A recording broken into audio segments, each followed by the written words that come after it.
अस्सलाम वालेकुम स्टूडेंट्स।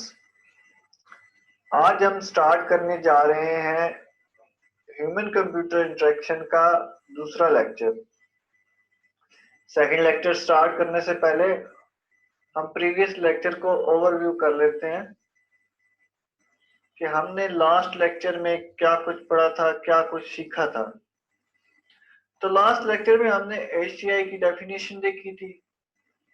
हमने ये देखा था कि IEEE और ACF ने इसको 19 कोर एरियाज जो उन्होंने डिफाइन किए हैं कंप्यूटर साइंस के, उसमें रखा है। एससी का हमारा कोर्स सब्जेक्ट है ये। अच्छा, चैप्टर 1 में हमने देखा था जी, हमारे पास चैप्टर 1 था ह्यूमन।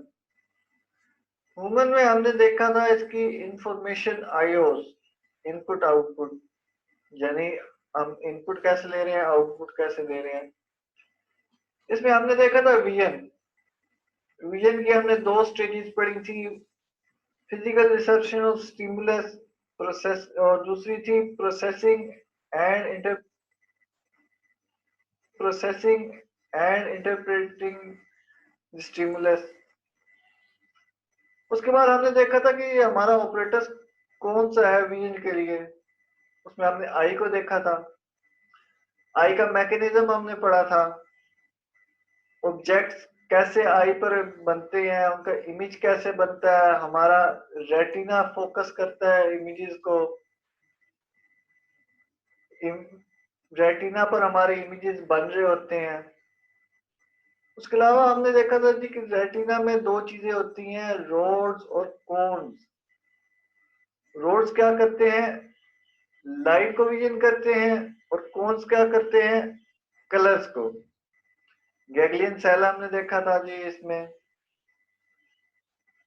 इंटरप्रेटिंग सिग्नल्स के बारे में हमने पढ़ा था कि ये सिग्नल्स कैसे इंटरप्रेट होते हैं और कैसे हमारे ब्रेन तक पहुंचते हैं। उसके बाद हमने पढ़ा था जी ब्राइटनेस और कलर्स। ब्राइटनेस के लेवल्स हमने देखे थे, ऑब्जेक्ट की ल्यूमिनेंस देखी थी, और ये मेजर कैसे करते हैं ये हमने सीखा था। कलर्स में हमने देखी थी कलर कैसे बनता है, उसकी इंटेंसिटी, वेवलेंथ की इक्विटी हमने देखी थी, और हमने ये देखा था कि जी 8% मेल और 1% फीमेल कलर ब्लाइंड होता है।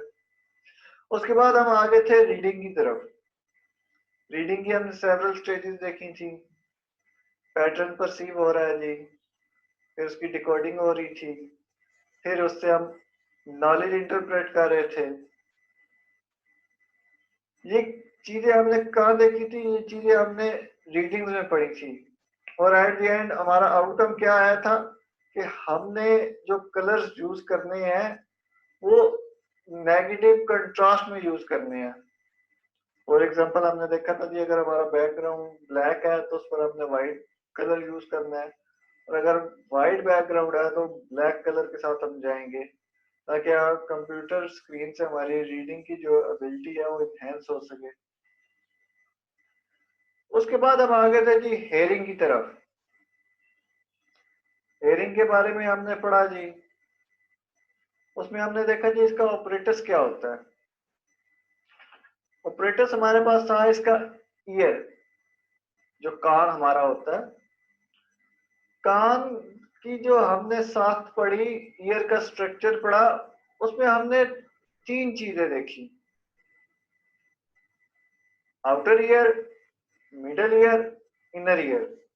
आउटर ईयर हमारा क्या काम कर रहा था जी, वो साउंड को एम्पलीफाई कर रहा था और इनर ईयर को प्रोटेक्ट कर रहा था।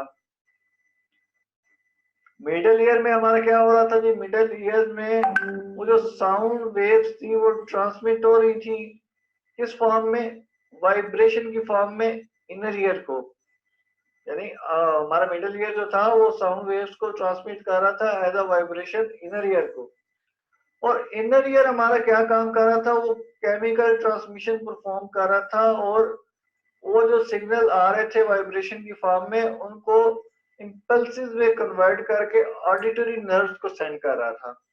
यानी हमारे जो कान का फंक्शन था वो यही था। उसके बाद हमारा कौन सा फंक्शन शुरू हो रहा था, ब्रेन का फंक्शन, ऑडिटरी नर्व की तरफ जा रहे थे हम। साउंड की हमने देखी जी कैरेक्टरिस्टिक देखे थे, पिच, लाउडनेस, टिम्बर। पिच को हमने देखा था कि ये साउंड की फ्रीक्वेंसी होती है। लाउडनेस हमारे पास एम्पलीट्यूड था, timber quality of type of और क्वालिटी था हमारे पास। इसके बाद हमने देखा था जी कि इंसानी कान जो है, human ear can hear frequency from 20 hertz to 15,000 hertz. हमने देखा था जी 20 हर्ट्ज से लेकर 15,000 हर्ट्ज तक हमारा कान आवाज सुन सकता है, साउंड को फील कर सकता है। और हमने देखा था कि हाई फ्रीक्वेंसी होगी तो जो हमारी एक्यूरेसी होगी डिस्टिंग्विशन की वो कम होगी, और अगर ज्यादा लो फ्रीक्वेंसी होगी तो हमारी एक्यूरेसी ज्यादा होगी।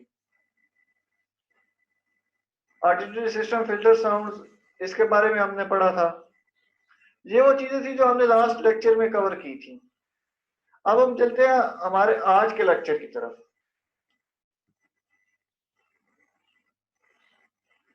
लेक्चर नंबर 2 में हमारे पास मेन टॉपिक है जी जो आज हम कवर करने की कोशिश करेंगे, टच, मूवमेंट, मेमोरी। मेमोरी में हम देखेंगे जी sensory memory, long term memory, short term memory. ये चीजें आज के इस लेक्चर में, लेक्चर नंबर 2 में हम इंशाल्लाह कवर करने की कोशिश करेंगे।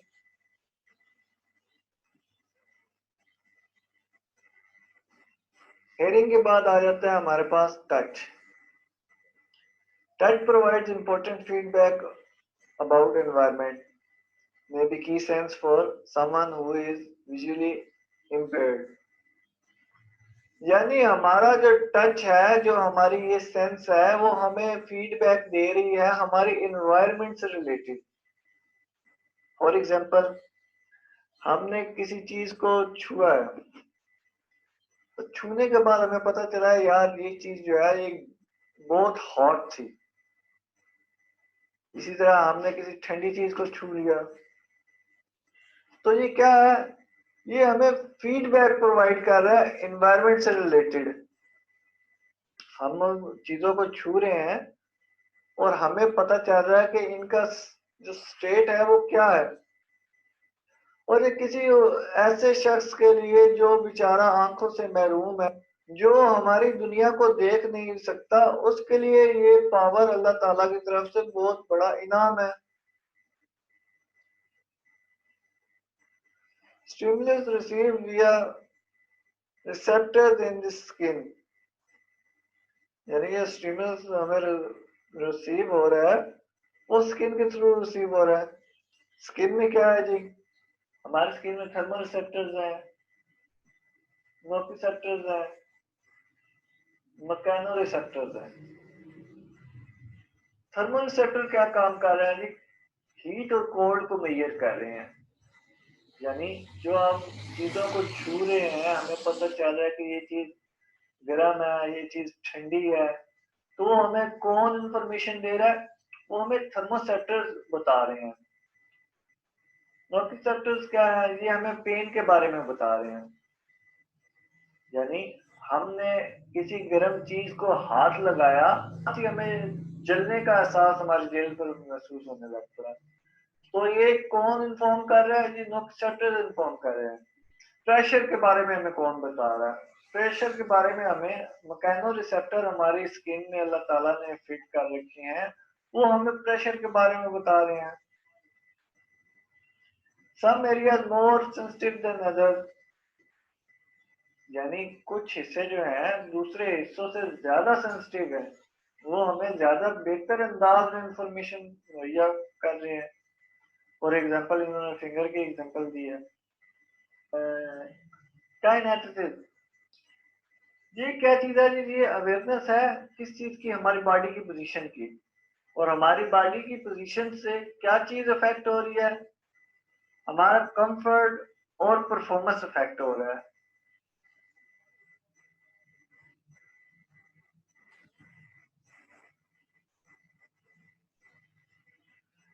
टच के बाद हमारे पास आ जाता है जी movement.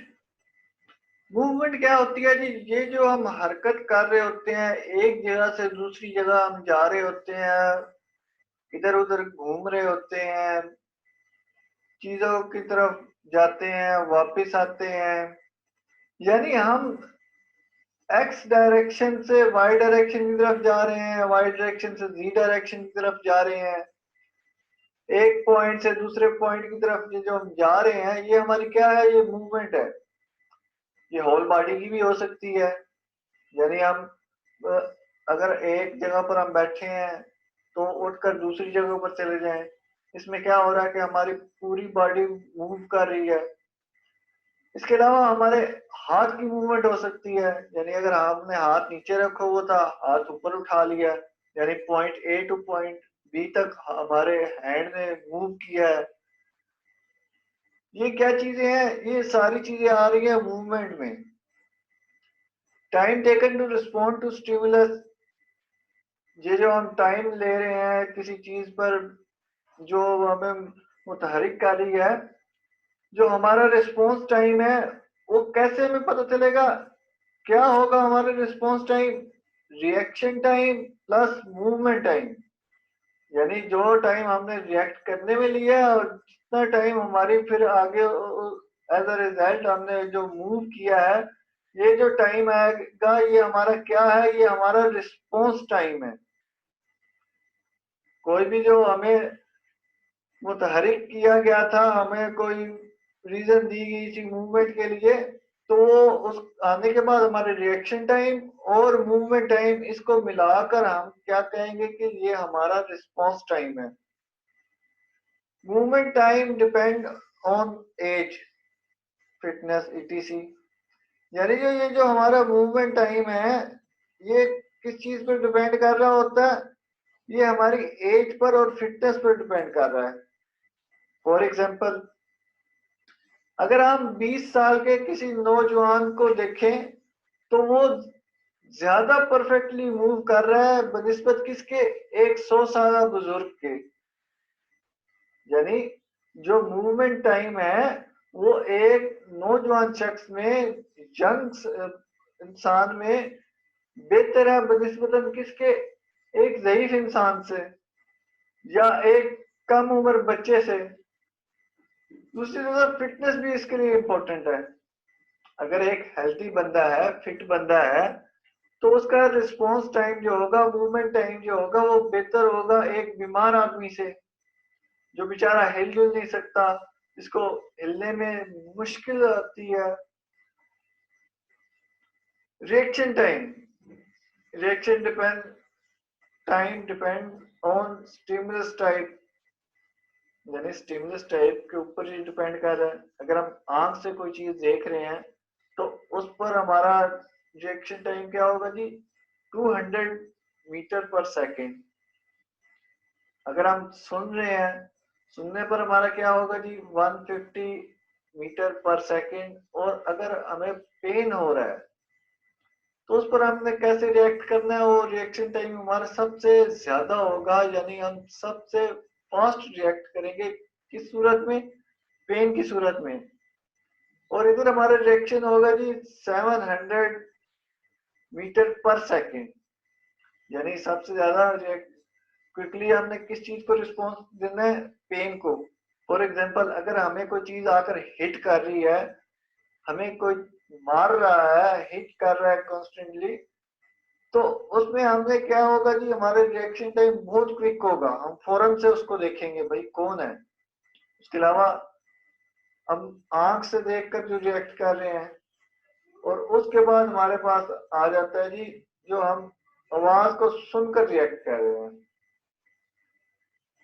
Increasing reaction time decreases accuracy in the unskilled operator but not in the skilled operator, यानी जैसे अगर टाइम इंक्रीज हो रहा है, रिएक्शन टाइम को हम इंक्रीज कर रहे हैं, तो हमारी एक्यूरेसी जो है वो डिक्रीज हो रही है। और ये फिनोमेना किस चीज कहां पर होगा? जो अनस्किल्ड ऑपरेटर्स होंगे, यानी जो लोग अनस्किल्ड हैं, उनकी एक्यूरेसी डिक्रीज हो जाती है अगर उनका रिएक्शन टाइम इंक्रीज हो जाए, यानी अगर उन्हें फौरन रिएक्ट करना पड़ जाए। बाज़ औक़ात ऐसी वजूहात भी आ जाती है कि हमें फौरन रिएक्ट करना पड़ता है। तो अगर तो वो स्किल्ड ऑपरेटर है, स्किल्ड पर्सन है, यानी उसका ये रूटीन वर्क है, तो वो जो उसकी एक्यूरेसी होगी वो इतनी इफेक्ट नहीं होगी बनिस्बत किसके, अनस्किल्ड ऑपरेटर के। उसकी जैसे ही रिएक्शन टाइम इंक्रीज करेगा तो एक्यूरेसी जो है, जो रिएक्ट कर रहा है वो डिक्रीज हो जाएगी।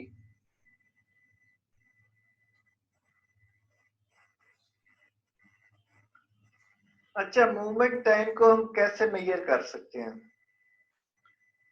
इसके लिए हम फिट्स लॉ यूज करते हैं।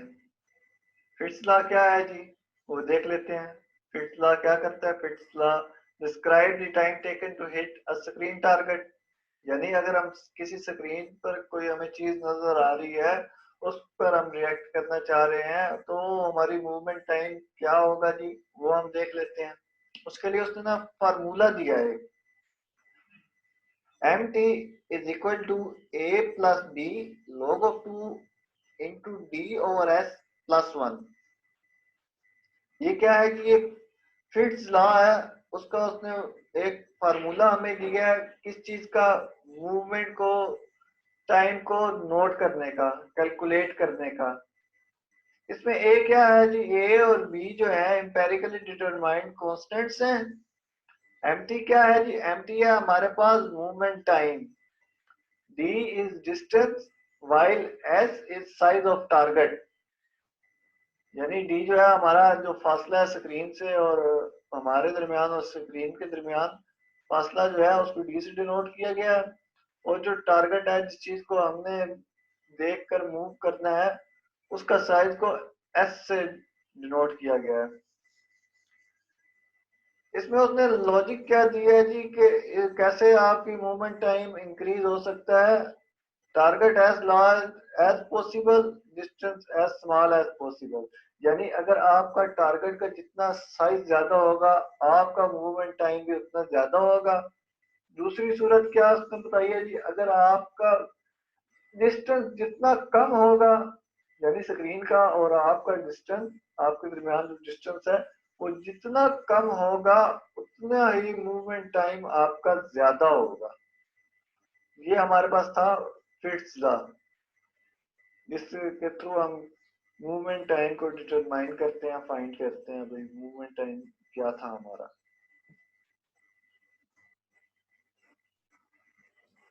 मूवमेंट के बाद हमारे पास आ जाता है जी मेमोरी। मेमोरी क्या होती है जी, हमारी याददाश्त, किसी चीज को याद करने की सलाहियत। अच्छा, मेमोरी में आ जाती है तीन टाइप्स, तीन तरह की मेमोरी होती है जी हमारे पास। सेंसरी मेमोरीज होती हैं जी, शॉर्ट टर्म मेमोरीज होती हैं, और working memory. Short term memory को हम वर्किंग मेमोरी भी कहते हैं, और लॉन्ग टर्म मेमोरीज होती हैं जो बेसिकली हमारा नॉलेज होती है। अच्छा, ये तो है तीन टाइप मेमोरी की, इनकी फंक्शनैलिटी क्या है वो हम देख लेते हैं नेक्स्ट स्लाइड में। सेंसरी मेमोरी, सेंसरी मेमोरी क्या है जी, हमारे पास buffers for stimuli receive through senses. ये जो है ये एज अ बफर्स यूज हो रही है, क्या काम करने के लिए, जो हमारे स्टिमुली हैं जो हमें मुहर्रिक कर रहे हैं, जो हमें उभार रहे हैं कोई काम करने के लिए, उनके लिए एज अ बफर यूज हो रही है ये। और वो मुहर्रिक जो है, हमें इश्तियाल दिलाने वाली चीजें कहाँ से हमें रिसीव हो रही हैं, वो जी हमें रिसीव हो रही है through senses. Iconic memory, echoic memory, haptic memory, यानी कि हमारी देखने की, सुनने की और छूने की, टच करने की सलाहियत जो है, उनसे हमें ये एज अ बफर यूज हो रहा है। किसके लिए? जो हम शॉर्ट टर्म मेमोरी जो हमारी है, जो हम रिएक्ट करने वाले हैं, उसके लिए ये क्या यूज हो रहा है, एज अ बफर यूज हो रहे हैं। और ये कॉन्टिन्यूसली ओवर रिटर्न होते हैं, यानी ये बहुत थोड़े टाइम के लिए जो मेमोरी का पार्ट हमारे बनते हैं और उसके बाद ये ओवरराइट हो जाते हैं, इनकी जगह कोई और चीज ले लेती है, कोई और जो सेंसरी मेमोरी होती है वो इनकी जगह पर आ जाती है। और जैसे ये जल्दी आई और जल्दी चली गई, इसी तरह वो भी चेंज होती रहती है, ये प्रोसेस चलता रहता है। इसके बाद हम देखते हैं जी सेंसरी मेमोरी को, देख लेते हैं नेक्स्ट स्लाइड पे।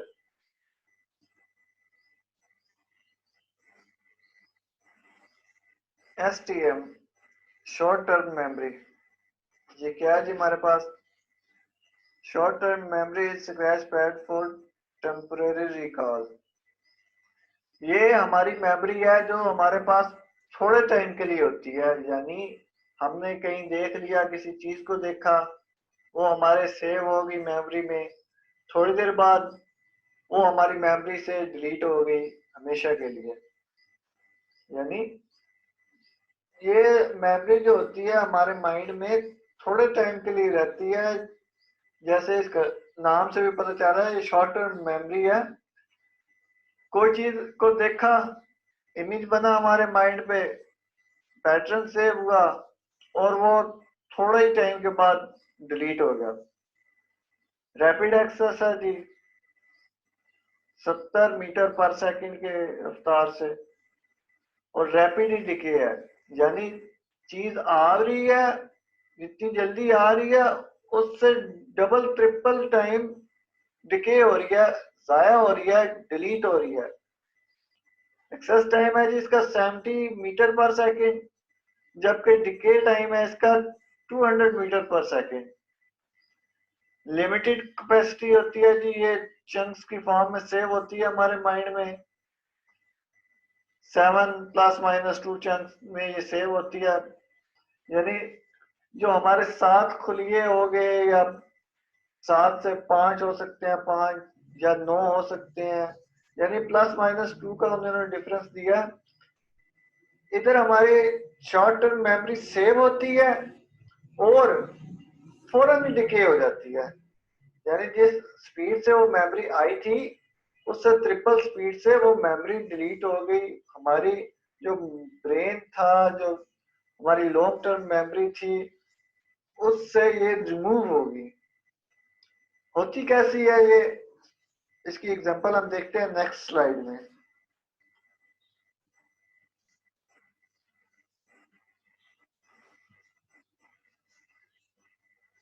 शॉर्ट टर्म मेमोरी की ये एग्जांपल है जी, ये आपको कुछ नंबर्स नजर आ रहे हैं, रैंडम नंबर है, अरेंज फॉर्म में नहीं है। ये आप इनको देख रहे हो और आपके विजुअल के थ्रू, यानी आपकी आंख के थ्रू जो है ये आपके माइंड में जा रहा है, आपके ब्रेन में इसका इमेज बन रहा है।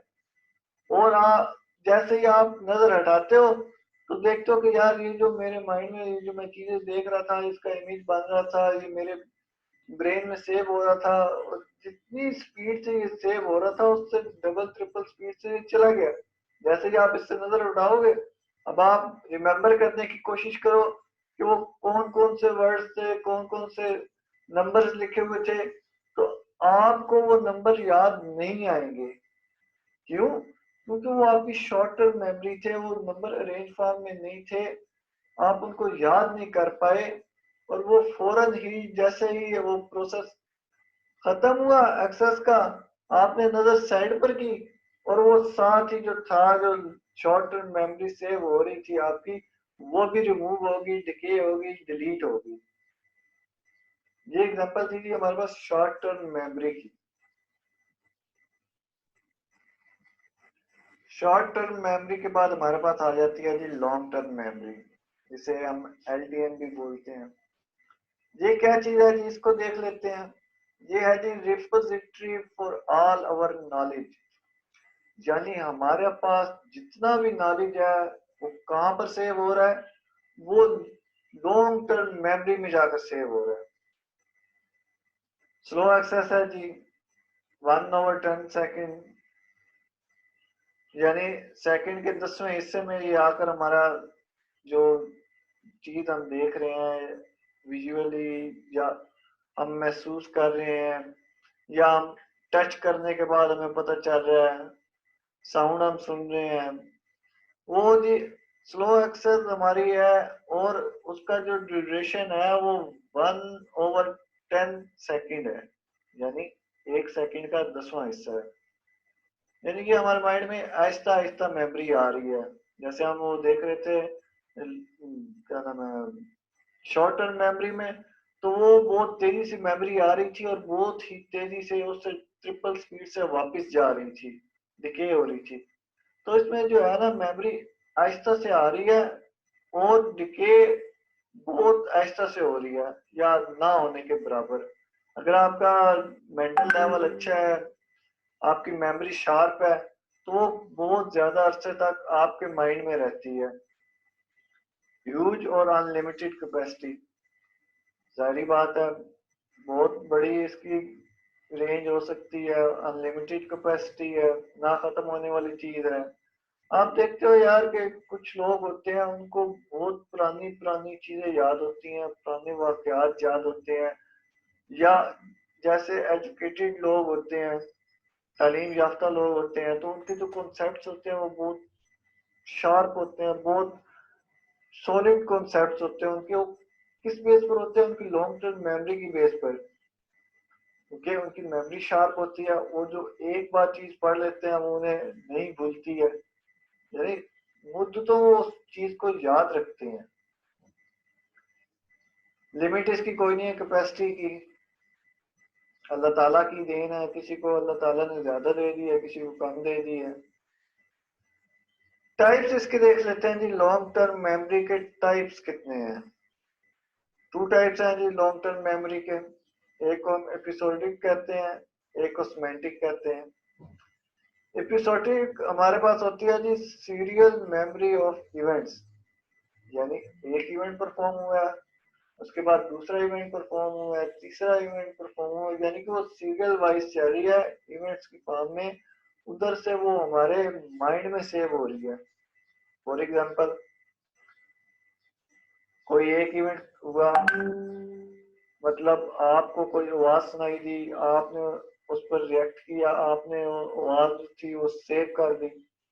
उसके बाद दूसरी आवाज आई, फिर तीसरी आवाज आई, यानी ये जो है ये काम सीरियल में चल रहा है।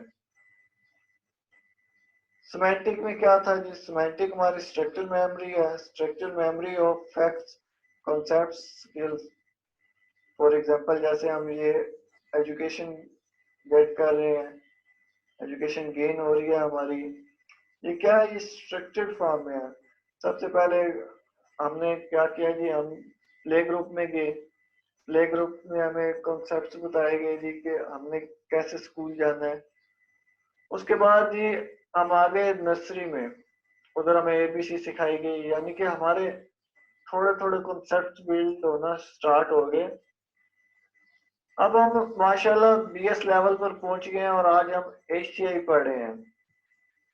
तो हमारे ये जो कॉन्सेप्ट्स हैं वो किसी प्राइमरी क्लास के बच्चे के साथ कंपेयर करें तो बहुत डिफरेंस है। और ये हमारे कॉन्सेप्ट डेवलप कैसे हुए हैं? इस स्ट्रक्चर्ड अप्रोच को फॉलो करते हुए, यानी वन बाय वन हमने देखा जी अभी ये करना है काम, फिर उसके बाद ये करना है, ये करना है, ये करना है। इस तरह ना हमारी स्ट्रक्चर बिल्डिंग अप्रोच के साथ हमारे ये कॉन्सेप्ट बने हैं। ये हमारी मेमोरी जो है ये स्ट्रक्चर मेमोरी है ऑफ फैक्ट्स, कॉन्सेप्ट्स और स्किल्स, जो हमने स्किल्स गेन की हैं। Semantic LTM derived from episodic LTM, यानी जो सिमेंटिक लॉन्ग टर्म मेमोरी है ये कहाँ से हासिल हो रही है हमें? ये एपिसोडिक जो लॉन्ग टर्म मेमोरी थी ये हमें उधर से हासिल हो रही है, उधर से हम इसको गेन कर रहे हैं और ड्राइव कर रहे हैं।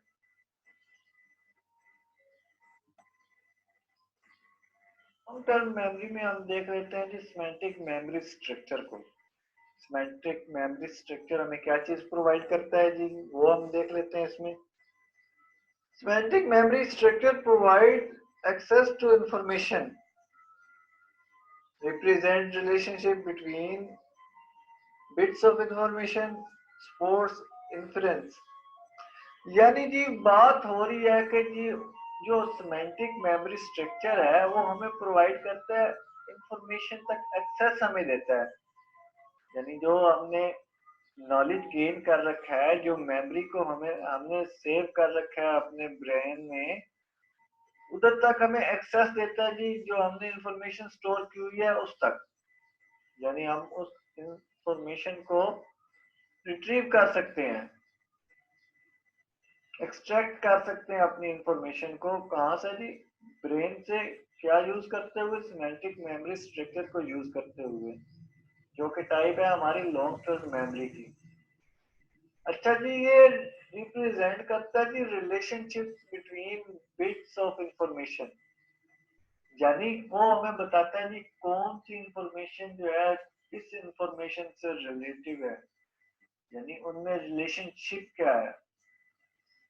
फॉर एग्जाम्पल, हम कहते हैं जी एक बंदे ने एक्स सब्जेक्ट में इतने मार्क्स लिए हैं, तो ये क्या हो रहा है? मार्क्स को किसके साथ, वो जो मार्क्स हमारे माइंड में बनेंगे वो किसके साथ रिलेट कर रहा है?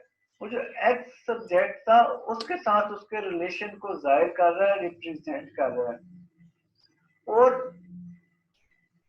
सपोर्ट्स इन्फ्रेंस, मतलब कि वो जो इंफॉर्मेशन है हमारे माइंड में, जो मेमोरी सेव हुई हुई है, उसको देखते हुए हम किसी चीज का नतीजा अखज कर सकते हैं, किसी पॉइंट पर पहुंच सकते हैं, अपना पॉइंट ऑफ व्यू किसी चीज के बारे में बता सकते हैं। किसको देखते हुए? जो हमारे माइंड में इंफॉर्मेशन थी, ब्रेन में इंफॉर्मेशन स्टोर हुई थी। कौन सी information? Long term memory.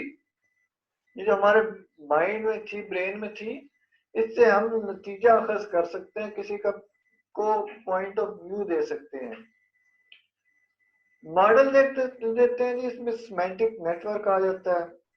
Semantic network में क्या चीजें हैं जी? इनहेरिटेंस है, मतलब कि child nodes inherit properties of parent nodes. यानी जो चाइल्ड नोड्स हैं वो पेरेंट नोड्स की प्रॉपर्टीज को इनहेरिट कर लेंगी, अपने अंदर खींच लेंगी, अपने अंदर ढाल लेंगी उनको। दूसरी चीज, relationship between bits of information explicit, यानी जो इंफॉर्मेशन के दरमियान में लिंक बन रहा है, रिलेशनशिप बन रहा है, उसको ये मॉडल जो है वाज़ह कर देता है। हमें समझने में आसानी हो जाती है, मेमोरी को सेव करने में हमारे लिए आसान हो जाता है। तीसरी चीज जी, स्पोर्ट्स इन्फ्लुएंस थ्रू इनहेरिटेंस, यानी जो इनहेरिटेंस हुई है, जो पेरेंट्स से चाइल्ड ने इनहेरिट किए हैं करेक्टरिस्टिक्स, उनको देखते हुए हम नतीजे पर पहुंच सकते हैं। यानी अगर पेरेंट्स में, फॉर एग्जांपल हम ले लेते हैं कि कोई एनिमल था, उसकी 4 लेग्स थी, तो क्या चीज हम इनहेरिट कर सकते हैं, इस नतीजे पर पहुंच सकते हैं इनहेरिटेंस को देखते हुए कि जो चाइल्ड नोड है, जो चाइल्ड था, उसकी भी 4 टांगे होंगी। ये हमने कैसे, हमें पता चला जी? ये हमने इनहेरिटेंस से इन्फ्लुएंस किया है। ये तो था जी हमारा आज का लेक्चर। नेक्स्ट लेक्चर में हम इंशाल्लाह स्टार्ट करेंगे सिमेंटिक नेटवर्क को, और लॉन्ग टर्म मेमोरी में जो सिमेंटिक नेटवर्क है उसको हम अपने नेक्स्ट लेक्चर में देखेंगे।